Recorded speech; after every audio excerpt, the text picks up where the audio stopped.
Shalom, shalom to the children of Israel, and welcome back to another episode of Torah Tuesday. I pray everyone is well, and tonight's lesson is just going to be real quick. We're going to deal with fringes and modest apparel. Okay, fringes and modest apparel. And, here on Torah Tuesday, we deal with the law, and it is required for us to wear, you know, fringes with a ribbon of blue on our apparels at all times. Now, I've heard that another camp say that they don't require the members to actually wear fringes on their garments. Well, you know, I would like for them to explain that dealing with the law, because the law clearly is going to say what it says, and it says that we should wear fringes with the ribbon of blue on the garments, and that's something that we're going to read in the law, and we actually going to get to it. Also, dealing with modest apparel, we're going to deal with modest apparel, just actually dealing with what women should wear. We know that the times we're living in, women are very provocative. Okay, very provocative, and they wear things that reveal themselves, to the public. Well, according to the law, which we're going to read, the Most High is requiring, even women to dress and cover up themselves in a certain way. These things, like I said, are located and mandatory for us to understand them and to also to walk in them and rehearse them on a daily, well, every day. Put it that way, every day. Now, once again, those who saying that, put it this way, I know that Israel today have made uh, fringe and a ribbon of blue sort of like a style, which it is, which it is. But it's something that we take pride of. It's something that the Most High has given us to separate us from these other nations. He's always done it. I'm going to show a few images that show that back historical times that our people wore fringes on their garments. Okay, so let's get into the law. Let's get into the law real quick, and then I'm gonna show a few images. I'm gonna start off in Deuteronomy. I'm gonna start off at gosh, let me go back. Let me go back. I'm sorry.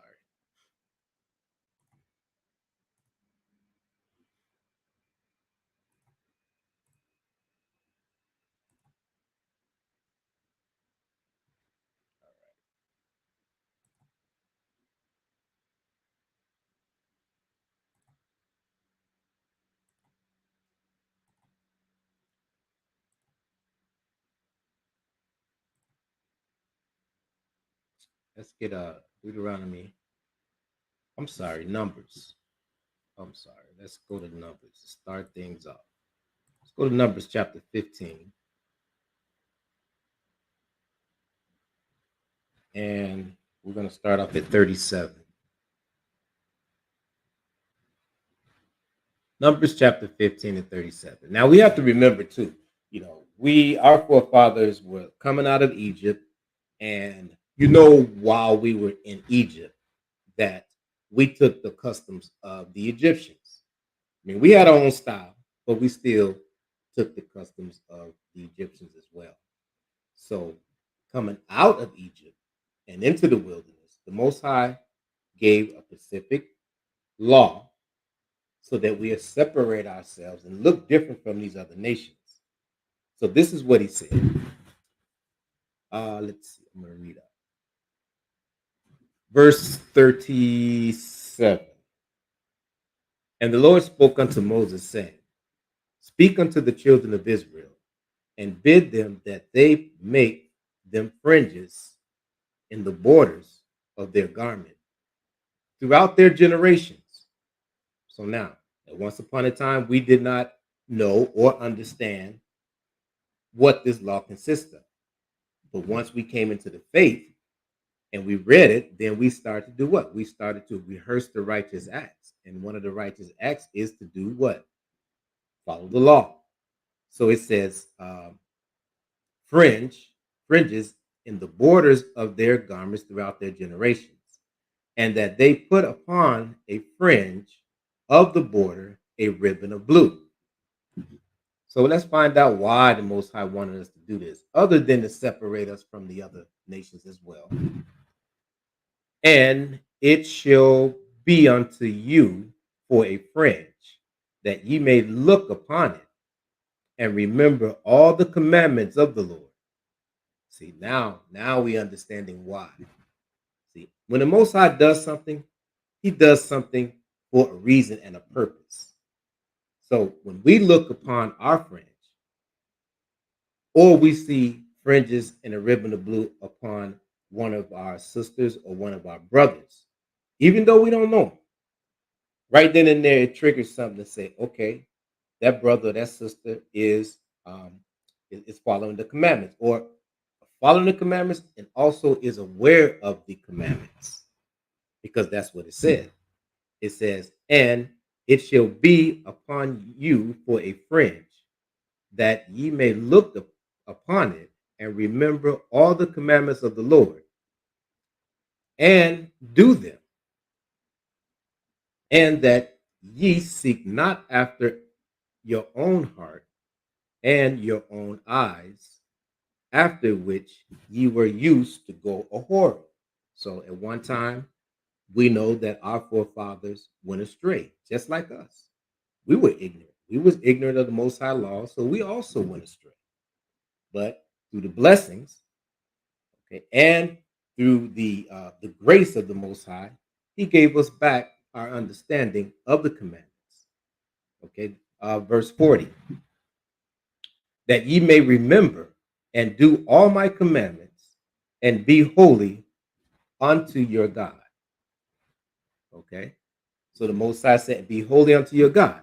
Verse 41, I am the Lord your God, which brought you out of the land of Egypt to be your God. I am the Lord your God. Look how many times he said that. He said it in the front. I am the Lord your God. Then in the middle, he says, right here, it says to be your God. Then at the end, he said, I am the Lord your God. So for those who say, well, you don't have to wear the fringe, you don't have to wear the ribbon of blue, go back and read this law and then get from not from your own understanding, because that's what he said.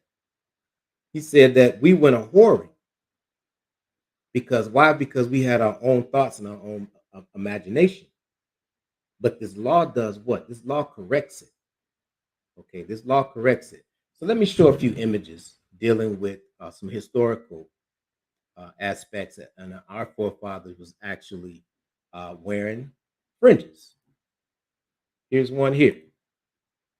Going to bring it up a little bit. Let's see if I can bring it up. Oh, I know where. Let's bring it up a little bit. Okay. Here we are. As we can see, this image right here, it has, the brothers carrying, it looks like they're carrying, like incense holders. Um, but as you can see, the apparel that they have on, and towards the bottom, you can see the fringes right there on the bottom. Okay. Let me grab another one. Here's another one right here.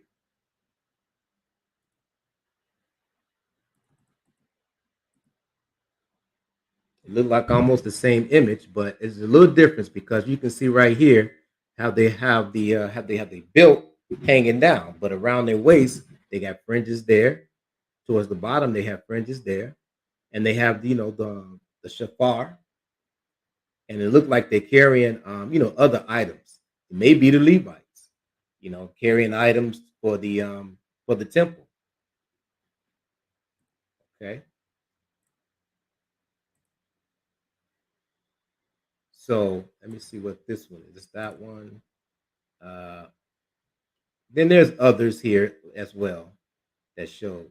But I just wanted to go back into the history and and bring out some historical events, so we can flash back and know that this law was then and it also applies to us now.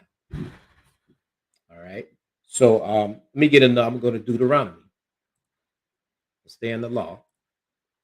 And let's see, Deuteronomy, I want 22. Deuteronomy chapter 22 and verse 12. Thou shalt make the fringes upon the four corners of thy vessels, wherewith thy cover thyself. So it's very clear, very clear.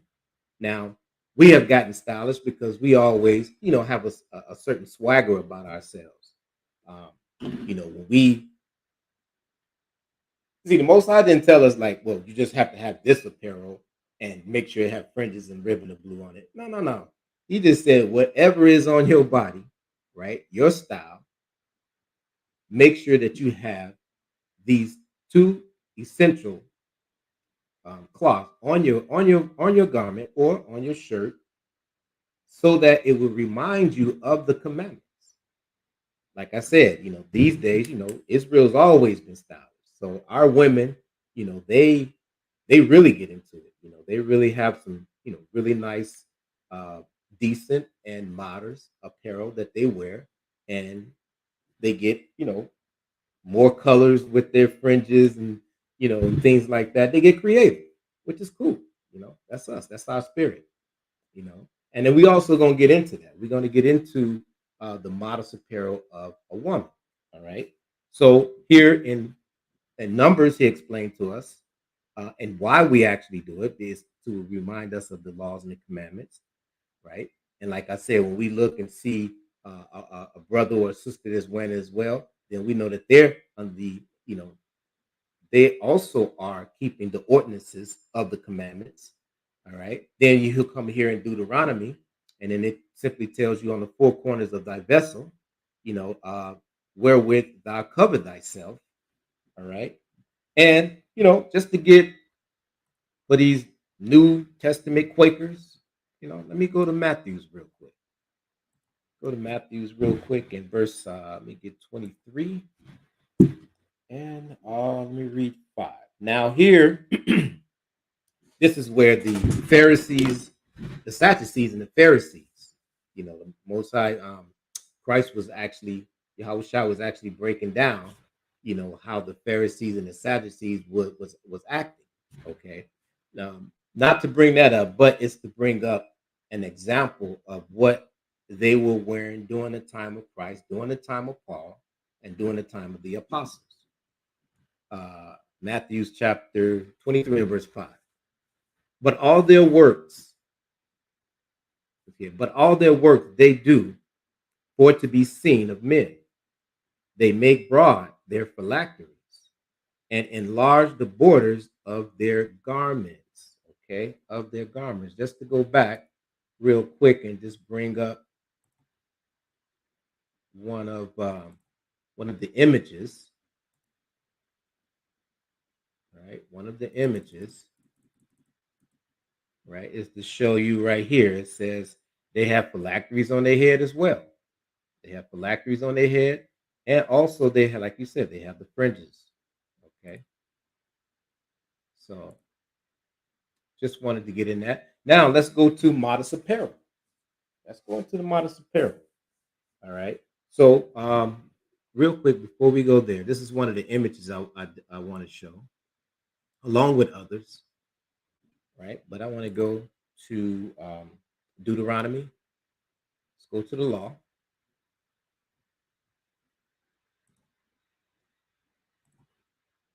Get 22 and verse 5. Deuteronomy 22 and 5. The woman shall not wear that which pertaineth unto a man, neither shall a man put on a woman's garment, for all that do so are an abomination unto the Lord thy God. So I wanted to actually bring out some images, but I was like, nah, it's self-explanatory. The days and the times we're living in right now, we already know that when it says that a man should not put on a woman's apparel, we have plenty of examples of that. It's a shame, but we know we're living in Sodom. Sodom exposes itself, okay? Then, if you go to what a woman wears that pertaineth unto a man, we tell sisters that what? Our sisters, and then back even in the 50s and in the 40s, women did not wear pants. It was this women's live and this women's, I would say, a movement that actually started to introduce pants to women. Women have always worn dresses. So when it says that a woman shall not wear that which pertaineth unto a man, at first a lot of women get upset about it, but it's the truth, and we can understand because we was ignorant at one time. But then once we start to read the law, and then we start to have faith in the Most High and in His commandments, then the Most High gave us grace and have that repentant spirit upon us, and especially our women. And it goes to say because a woman feel more feminine when she actually wearing a dress.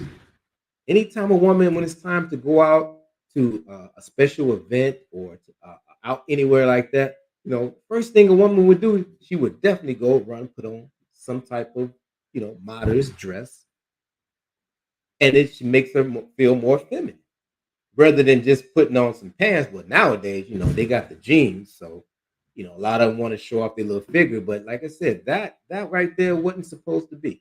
The Most High said, that which pertaineth unto a man.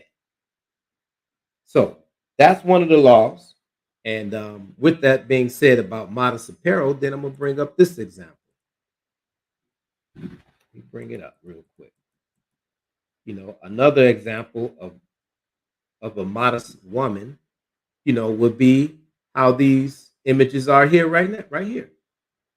That is modest. It's not showing and revealing your body. It's not revealing the shape of your, you know, of your bottom part. It's not revealing.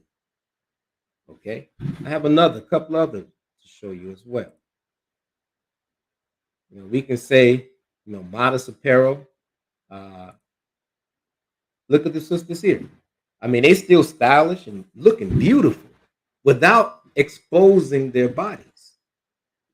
You know, Plenty of examples. That's why I say Israel, shoot, we come with our own style. Okay, modest, fair use of anything. You know,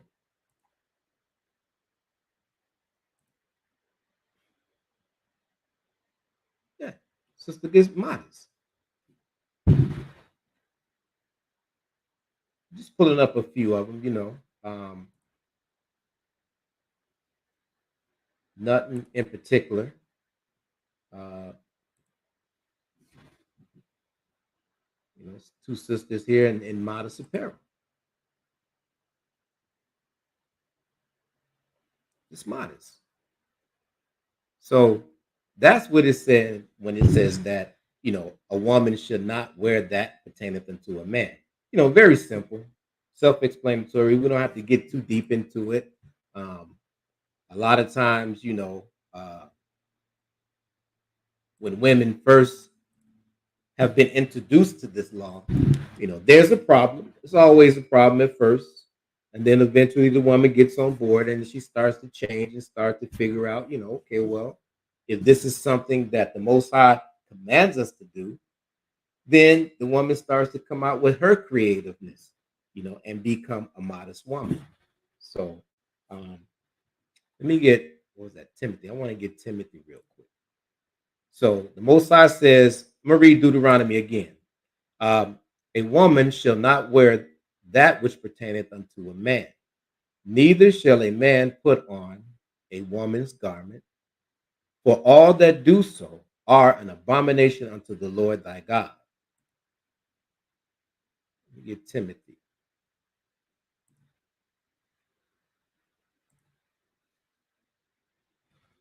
First Timothy chapter 2 and verse 9. Yes, 2 and 9. In like manner also, that a woman adore herself in modest apparel, with shamefacedness and sobriety, not with broidered hair, or gold, or apparel, or costly array. Now, this is when it's saying that a woman has, you know, we all seen it, how a woman is overdressed, right?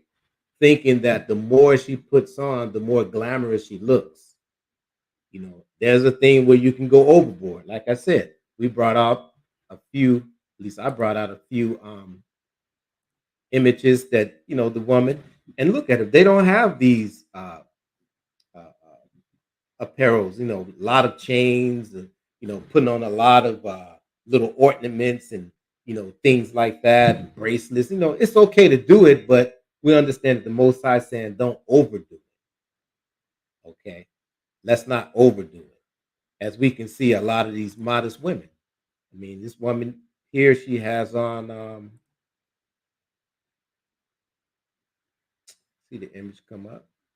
I want to bring out her gold chain that she has around her neck. Ah, that's not going to work.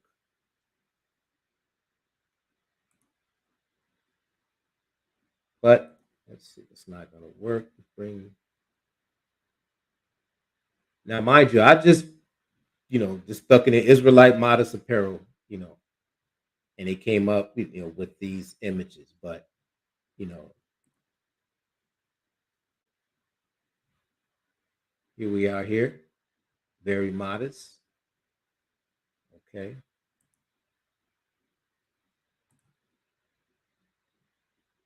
so we back in Timothy chapter 2 and verse 9. So that's what he's saying. Let's not get overboard. And we know that there's a lot of women out there just go too far overboard. Once again, trying to catch the attention of whomever, the public or whatever. But most I say you don't even have to go that route. You know, something modest, low key, you still gonna look beautiful because you're an Israelite woman. And we are all of our Israelite women are beautiful. So, you know, so let's go back. Let's go back here. And I also want to let me get Deuteronomy. Let me go back. Let me get Deuteronomy. Let's get Deuteronomy. Just want to bring this out. Actually, Amos. Actually, let me get Amos real quick.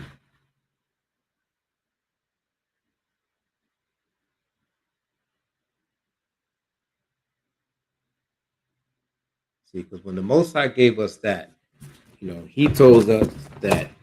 I'm gonna read Amos. Amos chapter 3 and verse 2.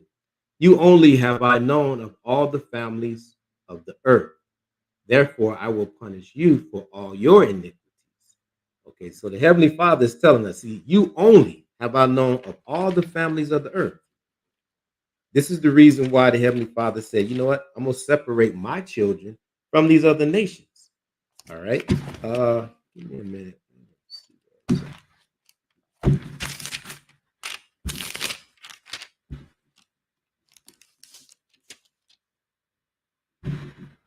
See. And let's find out. Let's read the law about this separation from these other nations. Uh, let's read this one. Deuteronomy chapter 7. And I'm going to start at verse 6. For thou art an holy people unto the Lord thy God. The Lord thy God hath chosen thee to be a special people unto himself, above all people that are upon the face of the earth. This is the reason why he gave us a certain uh, way to dress. This is the reason why he gave us, our ability to stand out amongst the other nations, because he loves us. He loves us. Plus, he inputted and endowed in us his commandments. All right. Let me get Isaiah. Let's go into the book of Isaiah. I want